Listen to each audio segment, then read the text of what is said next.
version ng mga Pilipino sa paella ng Spain. Pag nilagyan mo ng cheese, lesser ang salt.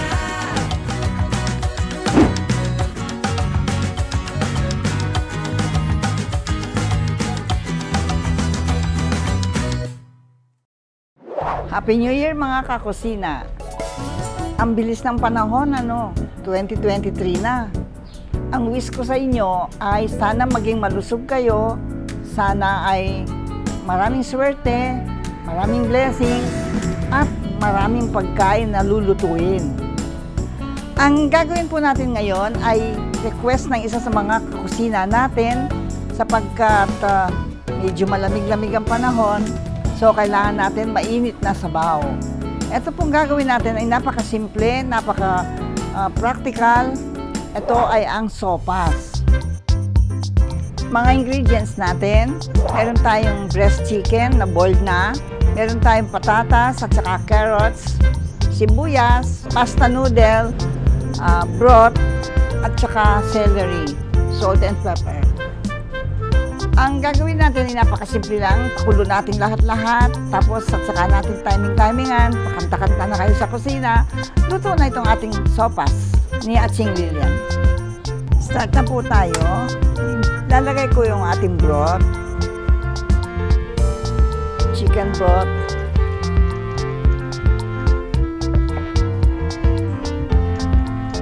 Dagdagan ko.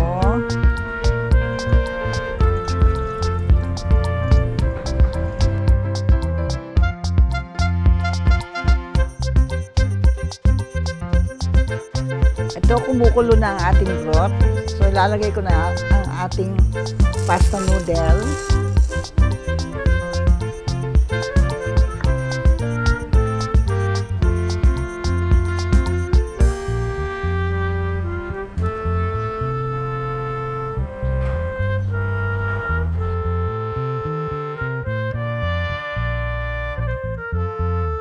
Ngayon po, maaari natin ilagay itong ating carrots at saka patatas, matigas din.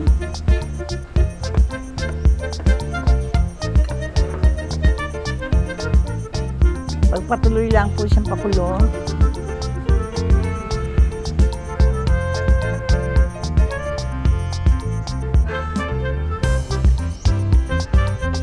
Ang sopas po, nung maliit pa kami, natatandaan ko pa, kapag katapos na ng piyesta, kasi meron pang leftover na meat ng manok, o kung baboy, kung whatever, pinakukulo ni Impo, ni grandmother, tsaka niya kami pinakakain kami ng sabaw. Meron pa rin, kapag may sakit kami at gumaling na kami, parang Thanksgiving, pinagluluto rin kami ng sopas. Ilalagay na rin ako ng ating sibuyas. By the way, mga kakusina, tingnan ninyo, tumubo ito dito sa garden natin. So, hindi na ako bumibiling sibuyas ngayon, napakamahal ng sibuyas, di ba? Hindi na ako bumibili, nahimitas na lang ako.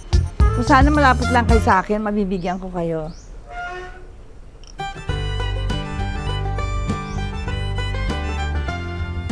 Kung minsan po tayo nagluluto, nagiging practical lang tayo na hindi na bili ng bili.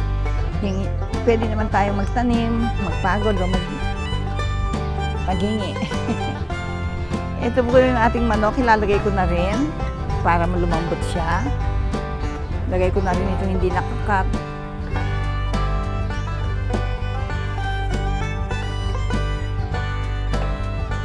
Pabayaan lang po siyang kumulo ng kumulo. Iwanan natin muna siya 15 to 20 minutes. Kung saan natin gusto munang pumunta o mag-relax ng konti.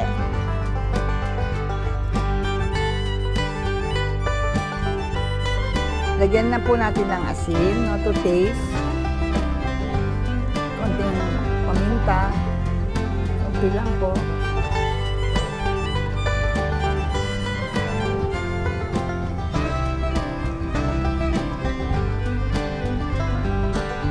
Tignan po natin kung tama na yung alat. Tama na po. Kung gusto po natin siyang parang maging maputing-maputi po siya. Maglagay po tayo ng konting milk optional naman, no? Kung gusto natin maglagay po tayo. Kung ayaw naman natin, huwag tayo maglalagay.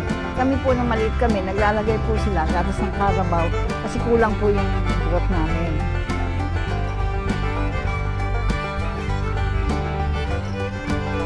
Yun.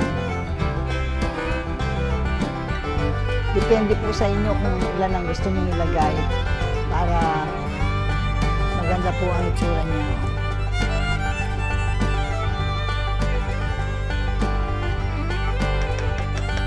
Tapos na ang ating sopas. Sana magustuhan ninyo. Sana po lutuin ninyo at magustuhan ninyo. Ito po optional din, pero para po mas maganda siyang tingnan, lagyan natin ng dahon ng celery o kaya yung kunchay para po mag-add ang flavor niya.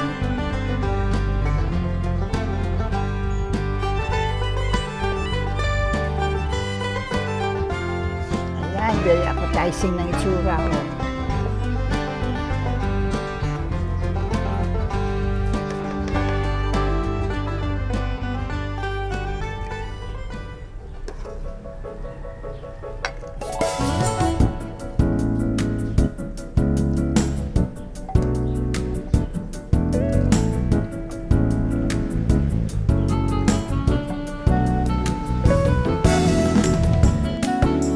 Ito na po ang ating sopas. Sana po ay magustuhan ninyo. Cook from my kitchen to yours.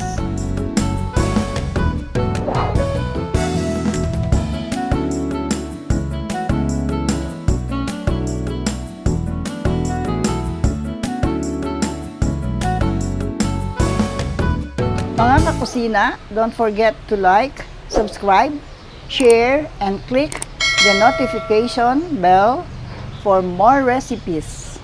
Thank you! Maraming salamat!